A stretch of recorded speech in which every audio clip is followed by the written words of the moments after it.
I'd like to try to emphasize at this point by a concrete example just what I meant by consenting to the goodness of life.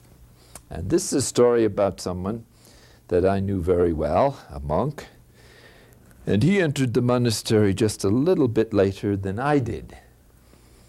And we were both in the choir. And he had just emerged from high school. He was about 17. And his name was Bernard O'Shea. And he came from Lynn, Massachusetts. Well, Bernie, how he ever got into this monastery is beyond me. But anyway, he was obviously a very warm, affectionate, loving person who enjoyed nothing so much as chatting and close personal relationships. Well, here he was in this strict solitude, which was more like hermits in community than people in community. And so the strict rule of silence, I guess he must have heard about it before he entered. But anyway, in he came with his exuberance and his bouncing step. And the fascinating thing was that he immediately tried to make friends with all the other novices. And since you could only use the signs to communicate, he learned all the signs, about 300 or 400 of them, in one day, apparently. So he used to love to use every occasion that was available to relate. And one of the chief opportunities was when someone would hold a door for you so that you could go down the cloister. So whenever you did that for him, this was an occasion for him. Oh, he was waiting for this. So he went through a kind of ritual. Now, the sign for thank you was this. That meant that you brought your hand to your lips and you kind of kissed it. But you weren't supposed to make a noise, because any noise while making signs was a no-no. Okay. So when you served him in this wonderful way by opening a door for him, no one else would have given you this treatment, he would kind of wind up for the pitch, you might say. He'd go up, wind up, go way back here, and then bring his arm with a great flourish to his lips with a big smack, looking right into your eyes with this heavenly smile of total interest in just you. It was marvelous the first time, but after you'd done this 3 or 4 times in one day, and you'd see him coming down the cloister, there was a strong inclination to go in the other direction. Enough is enough. Well, the superiors were aware that he was very social, and so they thought he would be better, and so did he, in the life of the lay brothers, in which there was more work and where there were opportunities for signs, and sometimes even an occasional word of instruction. So they tried to teach him how to cook. Thought that would be a good job for him. Well, he's very absent-minded, and he probably had a slight dyslexia. So for him to learn to cook meant he had to copy out in his little notebook page after page of these recipes, which he painfully copied out in this small little writing with all kinds of accessory instructions that meant nothing to anybody except him. And so he finally succeeded in learning to cook more or less. So that after just before the fire at Valley Falls that burned the monastery down, he was sent to Spencer with the priest who was in charge of transforming these barns into a monastery. And he was the cook. Well, this was his first experience relating to other people outside the cloister. And his innate friendliness had a little bit of scope and so on. And then after the fire, the abbot thought it'd be good if I went up there and was in charge of the situation, so that the priest, who was gifted in organizing material things, could go to the temporary dwelling the monks had been given by the local government, which was an abandoned CCC camp, if you know what that is. It goes back to to the New Deal, and the floors were like this, like waves. And there was no heat there, and it had to be really done over. So it was a tough place. The community was there for a year, and about 12 people got TB as a result of being there. Well, and meanwhile, I arrived at the Grange, having just been ordained, and in full fervor in support of the full Trappist regime. Well, Bernie had made friends with the previous owner's wife, who was very, they were very simpatico. They both liked nice things. They both liked little knickknacks and rugs and curtains and things. And they used to swap menus and recipes. Well, one day when I was out for a walk, they had got together and they put some curtains in the window, a rug on the floor of this Grange, and they put a few knickknacks on the windowsill. Well, when I walked in, I was shocked. The Trappists are noted for their extreme simplicity. We used to sit only on benches, and no such thing as a back to a chair, and never a rug on the floor. And as for curtains in the windows, well, I said to myself, what is this? It's against our spirit. And being fervent at that time, I felt my duty as the one in charge there to emphasize the situation. So one day, shortly afterwards, Bernie went for a long walk. So, with the help of the other brother there, I removed all the curtains and the knickknacks and the rugs. So when poor Bernie came back in and saw the devastation, his heart was just devastated and broken. But I was upholding the law. In those days, people were secondary, had to uphold the law. So here is our spirit, and it's being violated, so I righted the situation. Well, Bernie was someone who just could not understand why it was wrong to love beauty, music, flowers, sunsets. There was a tendency in that early Trappist regime not to enjoy anything that was considered no, or at least a lack of fervor, a slipping back to the world. So Bernie was very broken-hearted, but he put up with it because I was the authority there. But fortunately for him, shortly afterwards, he was transferred to the camp, and he got out of my rather austere regime. Well, along came the foundation of Snowmass, and the abbot decided to send Bernie there as the cook with his big stack of cookbooks. And when he arrived here in this valley with his great love of nature, he knew this was where he was meant to be.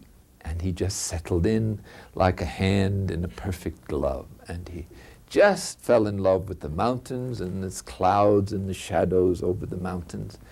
Nobody ever loved this valley. Nobody had the capacity to love it as this guy. The extraordinary thing about him was the simplest things fascinated. He could almost become ecstatic over a little daisy. And people used to think he's putting it on. He wasn't. As he used to tell me, God speaks to me through nature, through its little flowers and beauty. And is there anything wrong with that? Well, I had to say, I guess there's nothing wrong with that. But I really didn't approve of it. I thought he should be more into prayer and into penance and into reading. Now, he was faithful to reading the gospel, but he never was interested in reading too many other things, possibly because of his dyslexia. But he always said when he read a few sentences, that was enough for him. And then he would like to go out and to the woods or onto the mountainside and see the flowers and the elk and the deer and the porcupines and the eagle, if you could see it, and all. He just resonated right from the top of his head to his toes. Well, in those days, his social life was pretty restricted because it was a strict silence. He couldn't understand what was wrong with a little socializing or an occasional party. But in those days, we almost never had a feast. And it was an innovation when our abbot even allowed a few Christmas carols to be sung on Christmas. usually had just the office. And gradually, our abbot, who was somewhat avant-garde, allowed ice cream on certain great feasts, but very rarely, and there was no talking. Okay. Well, now an unexpected thing happened, Vatican II.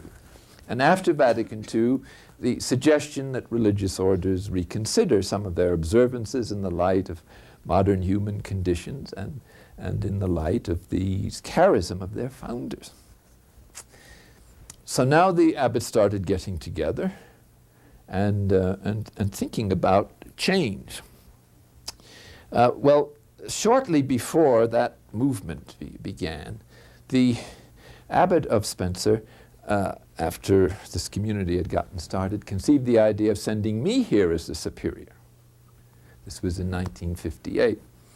So I arrived and was duly ensconced as the superior, and Bernie, of course, was here. So naturally, he must have received me with some misgivings, having remembered what happened at the Grange in regard to the curtains.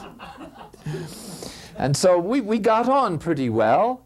He often expressed the deep self-doubts he had, because he realized that the order had different ideas than he had. He felt, that the supreme value of monastic life was the community and loving the brethren and serving them.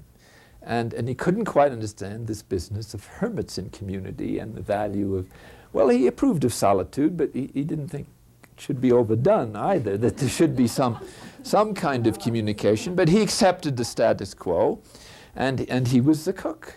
And he was constantly working at it and serving the brethren. And he cooked 3 meals a day in those days. If there was a meal in the evening, it usually was the short one. Well, then I was elected abbot, and these changes of Spencer, and these changes began to occur. And now the rule of silence was somewhat modified, and the superior was given discretion, whereby he could have some parties or maybe a hike or something like that. Well, he saw this happening, and he experienced this as a kind of affirmation of his own orientation, because for so many years he had thought he was the only one who was crazy. So now it seems that the order was beginning to move in the direction that he thought it should have gone in the first place. So this for him was a kind of encouragement in his vocation. So now he really opened all the valves and started to follow his attraction of service.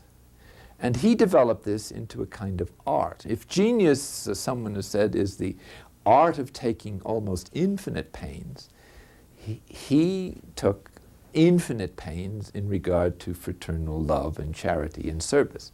So he would be concerned for people, whether they had enough blankets, whether they had the right food, whether when there was an elk out there, wanted to make sure they could get to see it. He sponsored hikes into the mountains, and he instituted parties. Now, a party is not disreputable, please, in the monastery, but it did consist in the chance to talk and to have some little goodies, and especially ice cream. So now, one of his favorite tricks at a party, or what gave him great satisfaction, was to tease the more strict members of the community.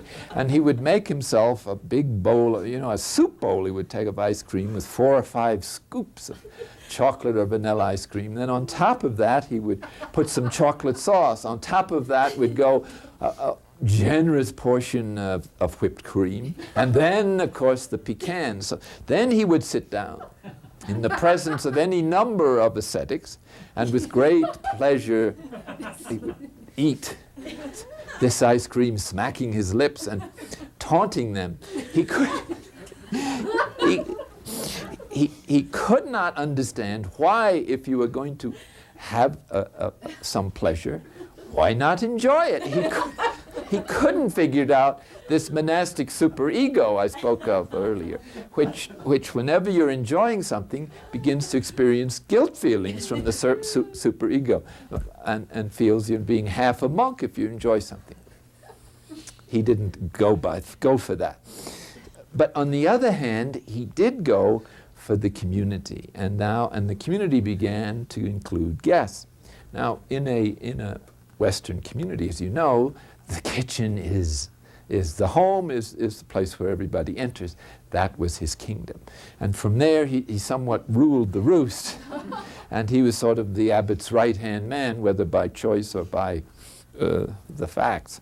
And so he was able to take an interest in guests. Well, this being his specialty and his charism, he used to show so much interest in everybody that people who met him could never forget him. He would even be interested in what they had to eat in a restaurant in Aspen, and would take a kind of vicarious pleasure in what they had enjoyed. He would be concerned that they had a good breakfast. I remember when my brother came in, he was so impressed with the fact that Bernie would take him in and sit him down and insist that he have some eggs and bacon, things the rest of the community, like bacon, didn't have. And he would make him feel right at home, and then he'd make sure the heat was just right. Now, I was starting to come as the father visitor, which is a canonical situation, to check up on how things are going, make sure the observance is well kept. Well, here's his thoughtfulness. In those days, such things as coffee breaks were unheard of in monasteries. So before this was allowed, when you're, when you're meeting about 8 or 10 hours a day, listening to people's attitudes about the way the observance is being observed and their difficulties, he felt, well, this is a strain. And so he used to bring me a cup of tea or a cup of coffee, and of course with a few little cookies to go along with it. He didn't have to do that. I didn't ask for it. But he took such pleasure, if he could give you pleasure, that you couldn't say no, and it challenged you to accept something good once in a while, to see if you could do it in good conscience. Well, at a certain point, the lay brother's vocation was integrated, or there was some talk of integrating it into the choir, to the great dissatisfaction of many lay brothers, including Bernie. And there was a strong invitation to come to choir so that there would be common prayer.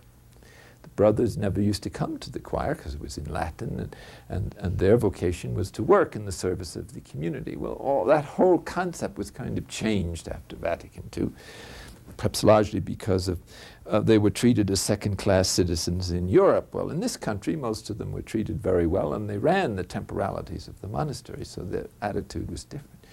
Well, Bernie recognized that if you're in a small community, everybody has to pitch in. So although he had no inclination to come to the choir, he learned how to play the organ, maybe 3 or 4 pieces, maybe, and so with that he came to the offices and gave us the gift of his presence. Well, as I say, he loved music, and he also loved music that I would call a little sentimental. So when he would accompany the chant, he had a kind of weakness or penchant, or it was his taste, to pull out the tremulo. So for someone trained in the purity of Gregorian chant, this was not exactly the last word in worship. But here I was as the other visit, but I was so impressed with his desire and with his sensitivity that was coming from charity. I could see that he was growing all the time, that some of his immaturity from him entering so young was leaving him, and he was less obtrusive in inflicting on others his charitable intentions. But nonetheless, he was always there when you needed something, and ahead of you, thinking of you. Another remarkable thing about him that impressed me was that the former abbot was convinced by his reading and his workshops that the community would benefit from a macrobiotic diet. Now, everybody agreed to this, So Bernie went along with it. And that meant for him the total disruption of all his recipes. By now he was the best cook in the order, and his food, he always went to great pains. And now that meant learning all this stuff, and it ruled out all the goodies that he loved so much. He had a sweet tooth, of course. And it was with the greatest difficulty they persuaded the abbot to at least have ice cream and a hot fudge sundae on. So now they were all eating carrot juice and uncooked vegetables and things that were totally foreign to his taste, yet he went along with that 100%. Well, fortunately for him, God had mercy on him, and everybody started getting sick, including the old abbot. And so gradually this great health food diet was modified within, to reasonable proportions, and once again his... Now some other changes were being considered. Besides parties, besides hikes, the community every now and then would have an evaluation. It'd all gather, and the question was raised, would it be all right to see a movie once in a while, or some exceptional program on the TV? Well, you can't get TV in this valley anyway, but you can copy it and play it on copy it over. So the monks were sitting around, and each one gave his opinion, and of course the monastic superego started registering, and the monks would say, some of them, this would be bringing the world into the monastery. It's not our vocation. We might get distracted. Our contemplative prayer might go to the dogs and so on. When everybody had finished, then and Bernie would say, well, just suppose if everybody who's watching TV at this moment were holier than we are. Well, you can't answer that question too well. You can't deny it. So as a result, everybody would be humble and bring in the television and more or less do what they wanted to do anyway. Some people disapproved of Aspen, but he loved to go down there and look at the shops. He never really bought anything, but remember, he entered very young, and he enjoyed going to the mall and seeing what was being offered. And he would appreciate it. And he had a special weakness for those National Geographic travel things. So once in a while, the abbot allowed him to drop into the local rectory when PBS was showing some whales or something. Well, he just loved nature, or whatever, manifested God in that way.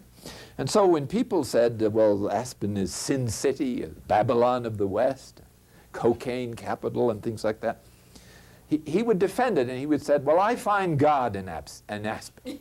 And that would keep people quiet.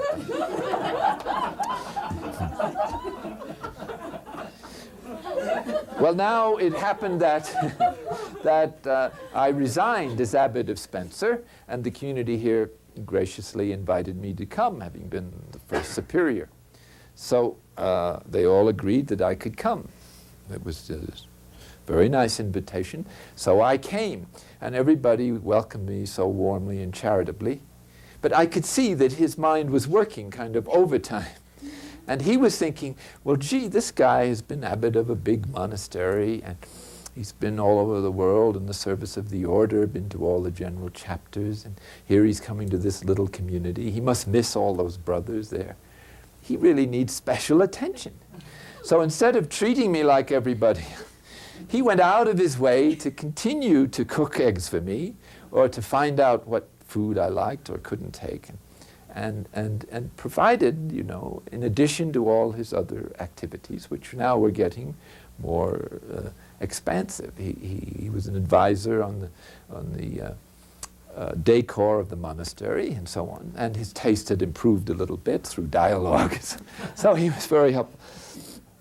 But I was so touched by that I remember thinking, well, this must be the way God treats people. Okay. Now that very thought is the signal that somebody is really moving on in the spiritual journey. Because when someone treats you in such a way that it makes you think of God, then they're a sacrament of God. And the sacraments are really meant to make us into sacraments. That is to say, enable us to transmit the experience of divine love in some way. So one time when we were having a party here, and he was banging on the piano, he happened to play a little melody that happened to mean a lot to me in my spiritual life. But there was so much going on, I didn't mention it to him. Then a few weeks later, there was a meeting at a monastery out further west, and the abbot took me along. And while we were there, the abbot had a phone call, and that was that Bernie had dropped dead on the streets of Aspen. He was taking some of my clothes, actually, to the cleaners. He was on the way to see a picture of some whales. And he just collapsed and had a heart attack and died instantly. So Michael was completely busted up because he had been his right-hand man and support for years and years and years. So he went home right away and he asked me to stay there. Please stay for a little while and finish the meeting. So I came a few days later and I landed in Aspen, and it was one of those glorious days in winter in February where Colorado is absolutely at its best. Blue sky, clouds, a few clouds, and the snow and that wonderful tang in the air. I couldn't help thinking, well, this valley really belongs to Bernie, because if anything, if there's any way of possessing anything in this world, it's in loving it. So when I got in the car, the brother said to me, you know, would you like to hear Bernie's voice again? And I said, well, what do you mean? How can I hear his voice again? And he said, well, you know, just a few days before he died, we were making a little tape together for my brother, who was having a 25th anniversary. Characteristic of Bernie, he was thinking of giving a little pleasure to the relatives. And so they had made this little skit together, which was in which Bernie was represented as a nightclub entertainer in Aspen and was playing on the piano.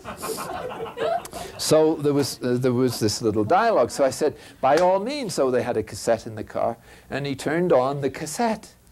Well, what do you think came out of there? The first thing that he was playing was the tune that I had wanted to ask him to put on a cassette, but had forgotten to and didn't have time to. So I said, my God, Bernie, you really are thoughtful. Here he is in his glory, and he's thinking of this stupid little request that I had forgotten. It was so typical of his thoughtfulness that it's absolutely impossible for me to interpret any other way, except that he was still thinking of us. And so when I got home, there were the things he'd put for me, and in his thoughtfulness, still on the stove or in the refrigerator. So the suddenness of it was extremely poignant for everyone. Well, he had a glorious funeral and so on. But here's the message I got from that, and which has meant a lot to me. And that is that here's a guy than whom almost I've never met anybody who was more like sunshine in human form than this guy. No one who ever loved life so genuinely and who consented to its goodness so completely. And yet, in 1 second, he dropped it all at God's request. Now that is what detachment is. It's the acceptance of everything God wants us to accept and the willingness to give it back to him at a moment's notice. That is human freedom. And it's not loving the world less that makes you holy. It's loving it passionately, and the people in it, and the concern. This is how God feels. But at the same time, the love of God, to let it go when he requests it without a moment's hesitation. What a gift to our community.